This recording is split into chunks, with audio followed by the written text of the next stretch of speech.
নমস্কাৰ সকলোকে পুনৰবাৰ স্বাগতম জনাইছো আমাৰ ই-কুহিবাত ই-লাৰ্নিং প্লেটফৰ্মলৈ আজি টপিক অফ ডিসকাশনটো কভাৰ কৰিব এটা ৰিসেন্ট চলি থকা news headline so in news হেডলাইনটো অভিযোগ উঠা হৈছে বা এলিগেশনস লগা হৈছে over MP Gaurav Gogoi's wife Elizabeth Colbourn যে তেখেতে 12 বছৰ ধৰি ভাৰতত আছে কিন্তু ইন্ডিয়ান সিটিজেনশিপ লোৱা নাই তেখেতে সিটিজেনশিপ এতিয়াও লৈ আছে ইউকে বা ব্ৰিটেইন সো নিউজটো নিশ্চয় আপোনালোকে শুনিছে বা দেখিছে বৰ্তমান বহুত চৰ্চিত হৈ আছে বিতৰ্কটো এলিগেশনস উঠিছে বহুত অভিযোগ উঠিছে যে তেখেত হয়তো পাকিস্তানৰ লগত কিবা লিংক আছে সো এই গোটেই বিতৰ্কৰ মাজত আমাৰ এক্সাম পইণ্ট অফ ভিউ বা কি ইম্পৰ্টেন্ট হয় এপিএসসি ইউপিএসসি কাৰণে কি ইম্পৰ্টেন্ট হয় বিতৰ্কটো ডেফিনেটলি ইম্পৰ্টেন্ট নহয় বিতৰ্কটো ঢেৰ কথা আহি গৈছে টাইগাৰ জিন্দা হেলেকে আহি গৈছে শুনিছে নিশ্চয় সেইবোৰ কথা কিন্তু তাৰ মাজতে আমি এইটো চাম যে এই কাৰেন্ট এফেয়াৰ্সত চলি থকা টপিকটো এই কাৰেন্টত চলি থকা নিউজটোৰ পৰা এক্সামত কি সুধিব পৰা যায় কি সুধাৰ সম্ভাৱনা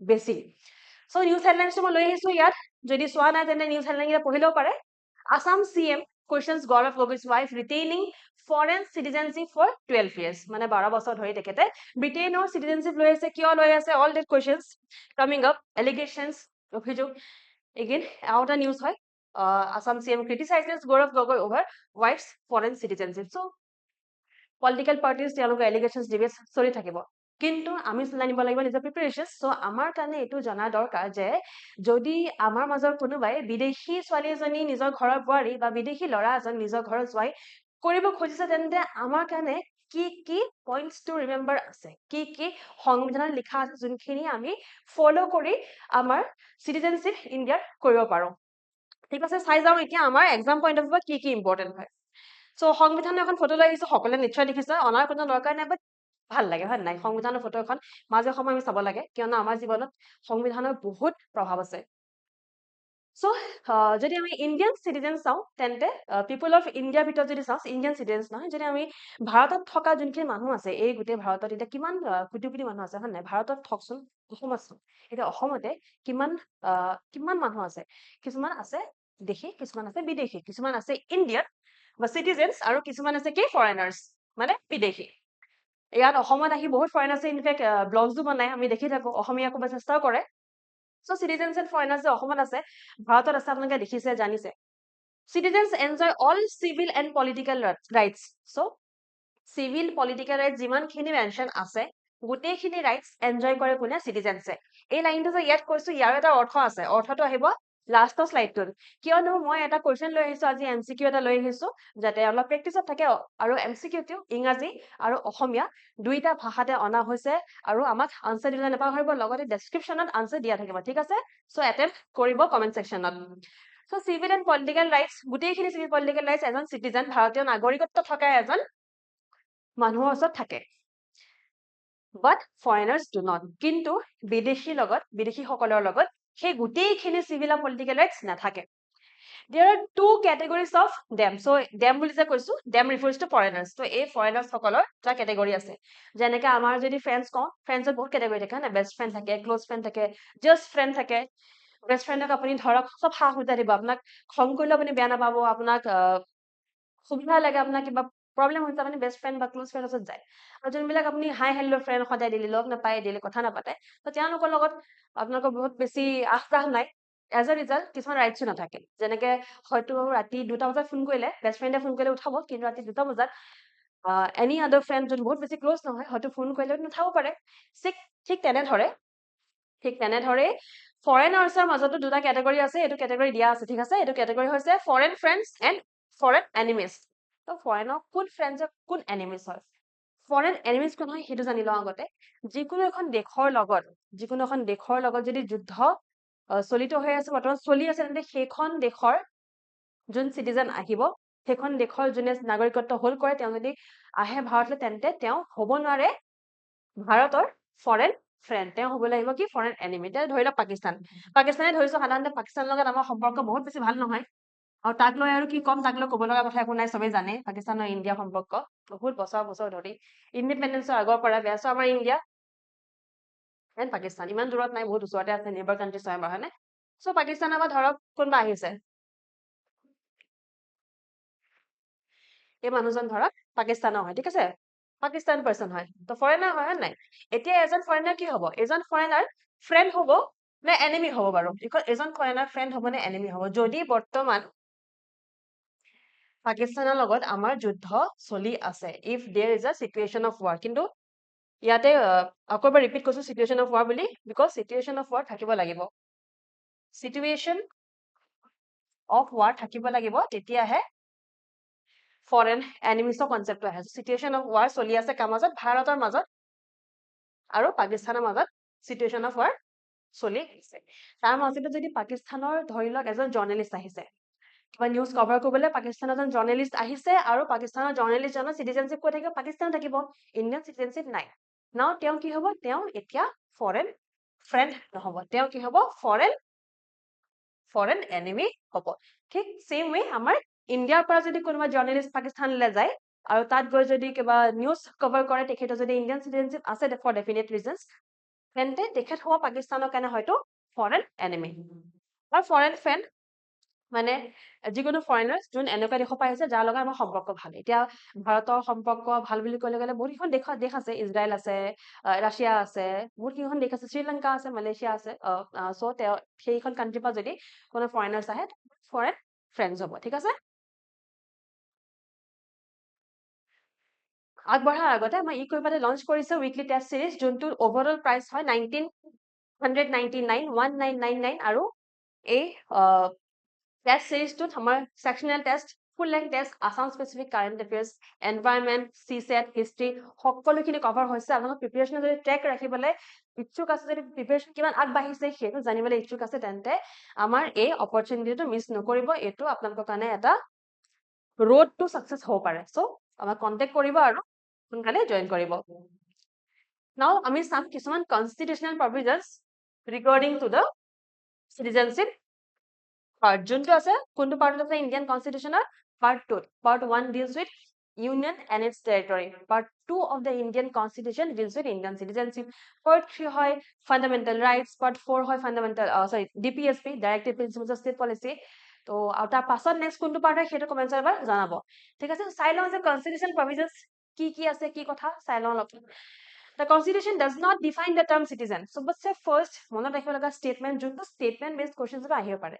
সংবিধানত চিটিজেন শব্দটো, নাগৰিক শব্দটো ক'তো ডিফাইনে নাই, ক'তো লিখাই নাই যে নাগৰিক কোন হয়, নাগৰিক কোন নহয়। ঠিক আছে? নাগৰিক শব্দটো বা চিটিজেন শব্দটোৰ কোনো ডেফিনেশ্যন নাই সংবিধানত। Part 2 of the Constitution deals with citizenship in Articles 5 to 11. Now, Article 5 to 11 যোনটো আমাৰ সংবিধানৰ কনষ্টিটিউচনৰ পাৰ্ট 2 হয়, তাতে চিটিজেনশ্বিপ ৰাইটছৰ বিষয়ে লিখা আছে। চ' চাই যাওঁ, এটা এটাকে আমি আৰ্টিকল চাই যাওঁ আৰু বুজি যাওঁ। ঠিক আছে? আৰ্টিকল 5ত কি লিখা আছে চাম আমি আগতে।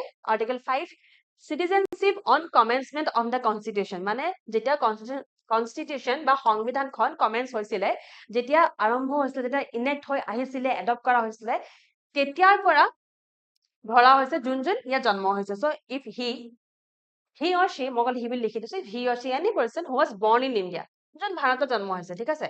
না মই ভাৰতত জন্ম হৈছো, আপুনি হয়তো ভাৰতত জন্ম হৈছে। চ' বাই ডিফল্ট আপোনালোক হৈ যাব চিটিজেন অফ ইণ্ডিয়া। অৰ, ইয়াত অৰ আছে। ঠিক আছে? অৰটো মন কৰি যাব, মানে ইয়াৰে কোনোবা এটা হলেই হ'ল, তিনিটাৰ ভিতৰত কোনোবা এটা হলেই হ'ল, তেওঁলোকে আৰ্টিকল 5 আণ্ডাৰ চিটিজেনশ্বিপ পাই যাব। One of his parents was born in India, কোনোবা এজন পেৰেণ্ট ইণ্ডিয়াত জন্মগ্ৰহণ কৰিছে, মাক বা দেউতাক কোনোবা এজন ইণ্ডিয়ান হয়। He has been residing in India for 5 years before the commencement of the Constitution. So, সংবিধানখন কমেন্স হোৱাৰ 5 বছৰ আগৰ পৰা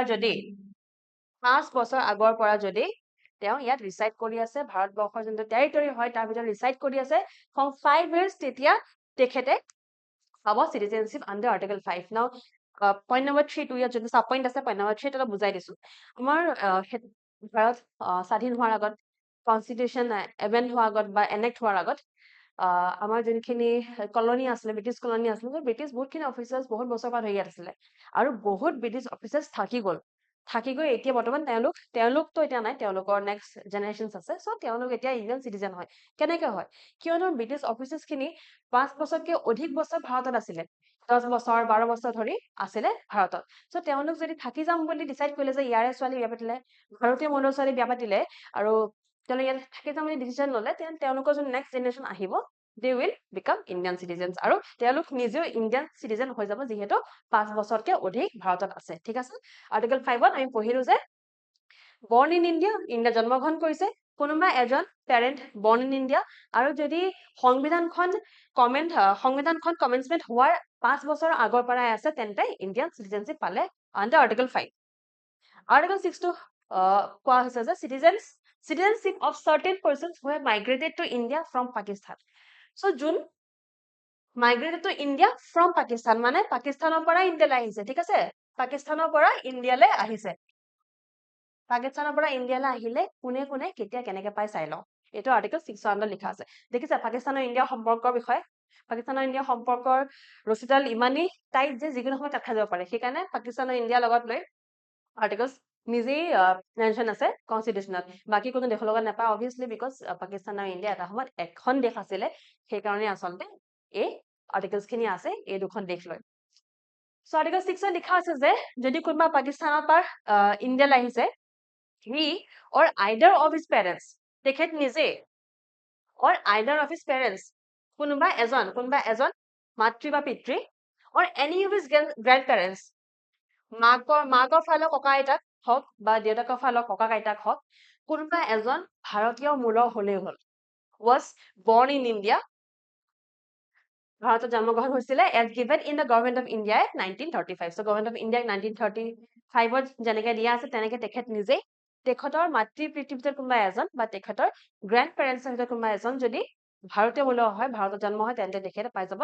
ইণ্ডিয়ান চিটিজেনশ্বিপ যদিও তেখেত পাকিস্তান বা ইণ্ডিয়ালৈ মাইগ্ৰেট কৰে person migrated before July 19, 1948 has been ordinarily resident in India since then so যদি migrate কৰিছে before July 19, 1948 এই year আৰু date বিলাক মুখস্থ ৰাখি ল'বা আমাৰ upcoming exams ৰ কাৰণে বহুত important so person migrated before July 19, 1948 and has been ordinarily resident in India since then 1948 পৰা তেখেতে ordinarily reside কৰি আছে ভাৰতবৰ্ষত so তেখেতে পাব 19 July 1948 third sub point লিখা আছে if he migrated to India on or after 19 July 1948 ধৰক সেকেন্ডটো যোনটো আছে তাৰ লগত এটো একেলগে আহে সো সেকেন্ডত কৈছে যে 1948 ৰ 19 জুলাই আগত যোন আহিছে আৰু জনে অৰ্ডিনাৰী ৰিসাইড কৰিছে তেখেতে পাব বা যোন হেদিনাখন আহিছে বা তাৰ পাছত আহিছে তেওঁলোকৰ কাৰণে কি সুবিধা আছে সো যোন 19 জুলাই 1948 ৰ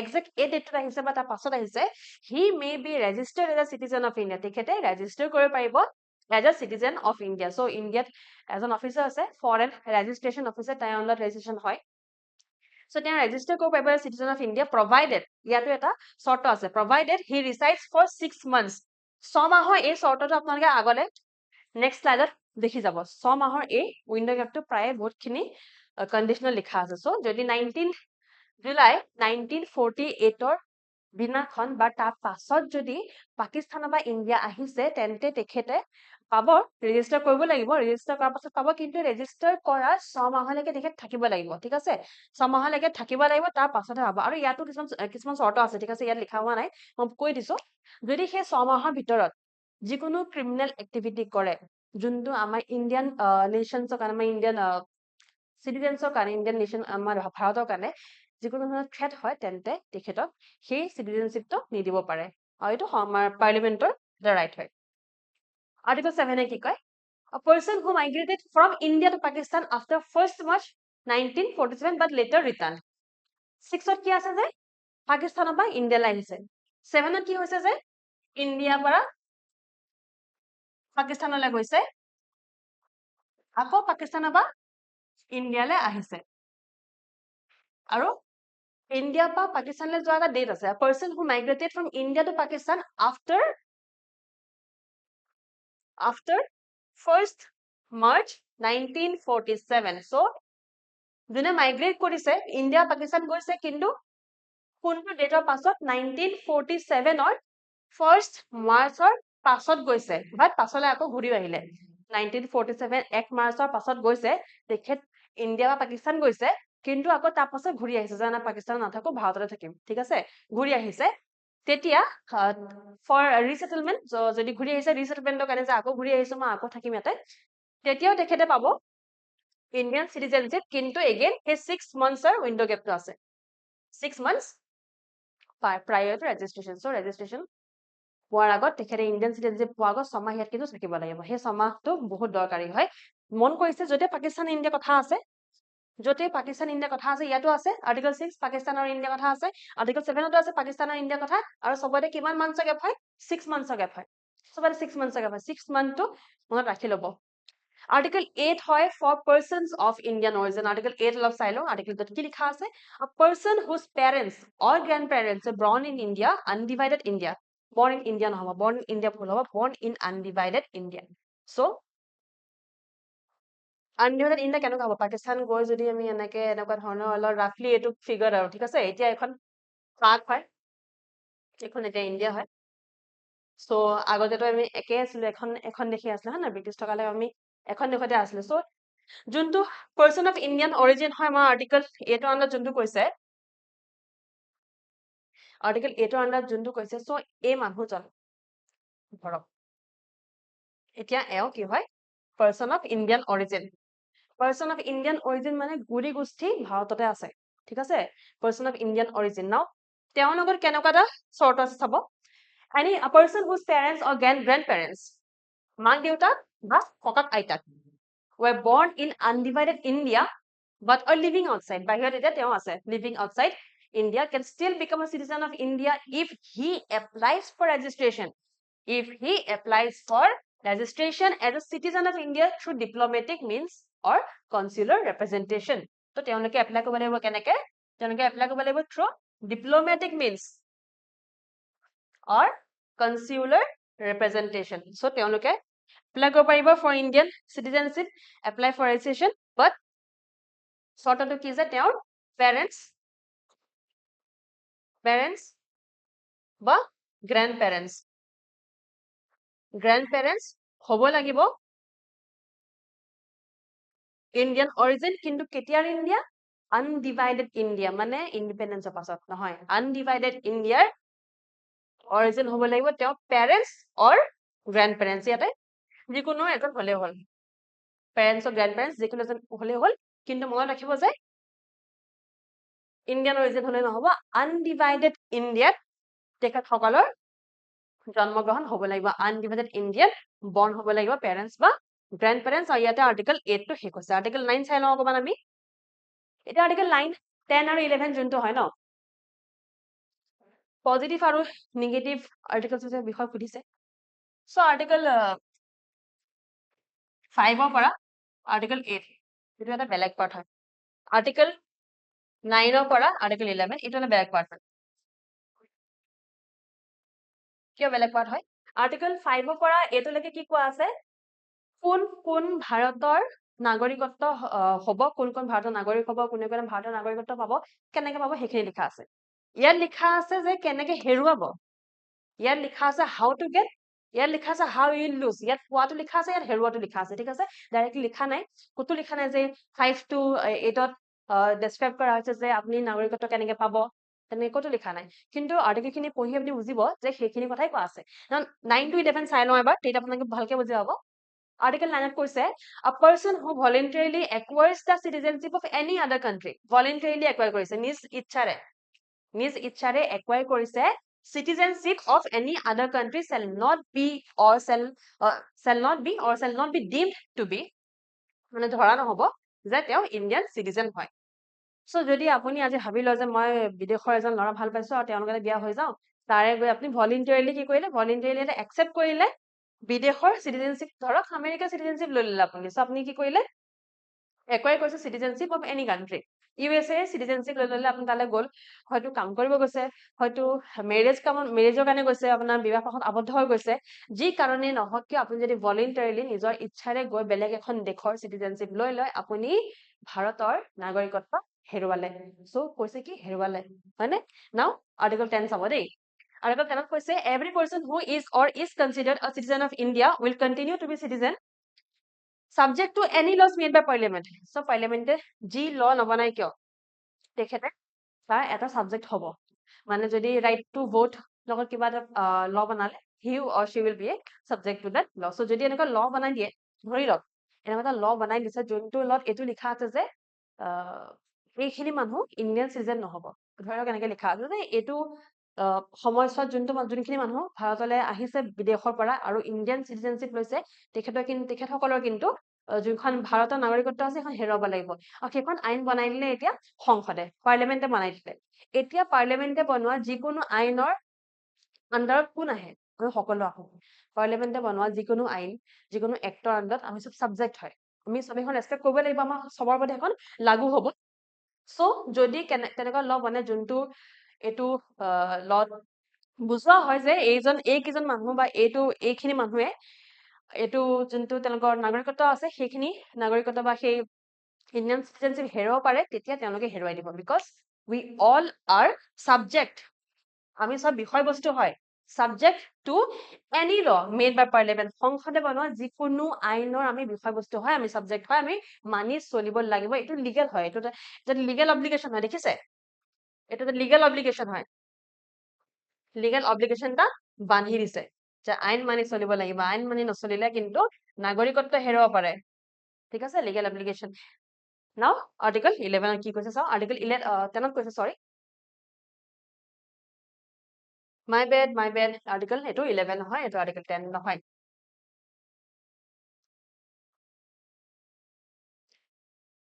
আৰ্টিকল এইটো কিমান হয়? 11।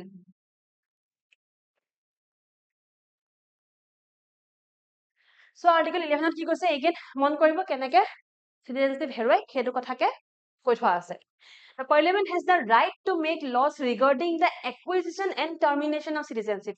সংসদৰ অধিকাৰ আছে, সংসদৰ ৰাইট আছে টু মেক ল, আইন বনোৱাৰ অধিকাৰ আছে কিহৰ ওপৰত? ৰিগাৰ্ডিং একুইজিশ্যন মানে চিটিজেনশ্বিপ একুৱাই কৰা, চিটিজেনশ্বিপ লোৱাৰ, এণ্ড টাৰ্মিনেশ্যন মানে চিটিজেনশ্বিপ হেৰুৱাৰ।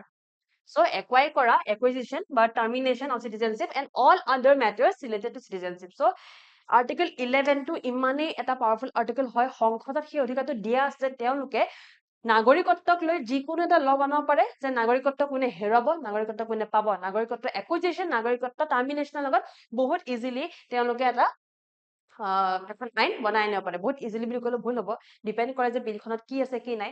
চ' যেনেকে আমাৰ চিটিজেনশ্বিপ এমেণ্ডমেণ্ট অফ 2014 জানে সকলোৱে কিমান ডাঙৰ প্ৰটেষ্ট হৈছিলে। চ' ইমান সহজেও নাহে কেতিয়াবা বিলসমূহ বা এক্টসমূহ, কেতিয়াবা অলপ সময় লাগে প্ৰটেষ্ট হয়। বাট আৰ্টিকল 11 আণ্ডাৰত তেওঁলোকৰ আণ্ডাৰত এইটো পাৱাৰ দি থোৱা আছে। আৰু ইয়াৰ পৰাই বহুতে হুলস্থুল লগতে কুৱেশ্যন সুধিছিলে যে কেনেকে সংসদে এনেকে এখন আইন আনিব পাৰে, কেনেকে বিদেশৰ মানুহ আমাৰ ইয়াত আনিব পাৰে, দেশৰ নাগৰিকত্ব কেনেকে দিব পাৰে। তেন্তে the answer is article 11। Article 11ত সংসদক পাৱাৰ দিয়া আছে, parliament has the right to make laws regarding acquisition and termination of citizenship. The Parliament enacted the Citizenship Act 1955. আৰু এই আৰ্টিকলটোৰ লগতে আৰু চিটিজেনশ্বিপ এক্ট অকল 1955 খন নাই দেই, বহুত এক্ট আছে। চিটিজেনশ্বিপ 1956, 57 বহুতখিনি আছে, এইটো আছে হয়তো। তো 4-5-6খন মান আছে। এতিয়াতো ৰিচেণ্টখনতো আমাৰ যোনখনত লৈ প্ৰটেষ্ট হৈছিলে সেইখন একদম ৰিচেণ্ট হয়। চ' চিটিজেনশ্বিপ এক্ট 1955 খনটো কিয় পঢ়িছো কৈ লৈছো। চিটিজেনশ্বিপ এক্ট 1955 খন চবতছে ইম্পৰ্টেণ্ট হয়। ইয়াত কিছুমান কণ্ডিশ্যনছ দিয়া আছে কেনেকে চিটিজেনশ্বিপ ল'ব পাৰে, কেনেকে চিটিজেনশ্বিপ হেৰুৱাব পাৰে। সেই কণ্ডিশ্যনছ খিনি আজি আমি একদম থুলমূলকে চাম। জাষ্ট আমি টাৰ্মকেইটা চাম। আজি আমি ডেফিনেশ্যন নাচাম, আমি ডিছকাশ্যন নকৰোঁ। যদি আপোনালোকে এই টপিকটোৰ ওপৰত যে চিটিজেনশ্বিপ এক্ট 1955 বা 2014 যোনখন আমাৰ চিটিজেনশ্বিপ এমেণ্ডমেণ্ট এক্ট হয়, যদি সেইখন ডিছকাশ্যন বিচাৰিছে তেন্তে আপোনালোকে আমাক জনাওক। আমাক টেলিগ্ৰাম চেনেলত হওক, আমাৰ যোনটো হোৱাটছএপ চেনেল আছে APSC এক্সপিৰিয়েঞ্চ, আমাৰ যোনটো কমেণ্ট ছেকশ্যন আছে, আমাক জনাওক যে do you want the class on Citizenship Act 1955 and also on Citizenship Act of 2014 যদি বিচাৰে তেন্তে আমি নেক্সট ক্লাছত লৈ আহিম on this topic. So চাই লওঁ যে কি 5টা কণ্ডিশ্যন আছে under Citizenship Act 1955 য'ত নেকি চিটিজেনশ্বিপ একুৱায়াৰ হয়, চিটিজেনশ্বিপ পোৱা যায়, একুৱায়াৰ হয়। বহুত ইজি হয় মুখস্থ কৰিলে। By birth, by descent, by registration, by naturalisation, by incorporation of territory. So' birth, descent, registration, naturalisation আৰু ইনকৰ্পৰেশ্যন অফ টেৰিটৰি। চ' এইখিনি মুখস্থ ৰাখিলে আপোনালোকে মনত থাকি যাব যে 1955 যোনখন চিটিজেনশ্বিপ আইন আছে তাৰ আণ্ডাৰত কেনেকে একুৱায়াৰ কৰিব পাৰি। আৰু ইয়াৰ যদি আমি ডেপথত যাওঁ তেন্তে ইয়াতো বহুতখিনি ডেটছ আছে। এতিয়া বাৰ্থৰ লগত বহুত ডেট আছে। যেনেকে আমি পঢ়িছিলো ন যে 1 March 1947 পাছত জুন গৈছে তেনে কিছুমান ডেট আছে ঠিক তেনেদৰে এইবিলাকতো ডেট আছে ইন ডেপথ ইয়াৰ কিছুমান আমি পঢ়িব লগা হয় ইনকৰ্পৰেশ্যন টেৰিটৰিটো সবতছে সহজ হয় যদি আজি ভাৰতে কোনোবা এখন দেশ নিজৰ আণ্ডাৰত আনি লয় তেন্তে তেওঁলোকো হৈ যাব ভাৰতীয় নাগৰিক ঠিক তেনেকে বাৰ্থ ডিচেণ্ট ৰেজিষ্ট্ৰেশ্যন নেচাৰেল আছে চবৰে নিজৰ নিজৰ কিছুমান পইণ্টছ আছে চাব পইণ্টছ আছে সেইখিনি লাগিলে আপোনালোকে আমাক জনাব লাগিব আমি ক্লাছ লৈ আহিম আৰু একেখন আইনৰ আণ্ডাৰত 1955ৰ এক্টখনৰ আণ্ডাৰত এইটোও কোৱা হৈছে যে কেনেকে চিটিজেনশ্বিপ হেৰুৱাব পাৰে The Act states 3 reasons for losing citizenship. So, 3টা reason.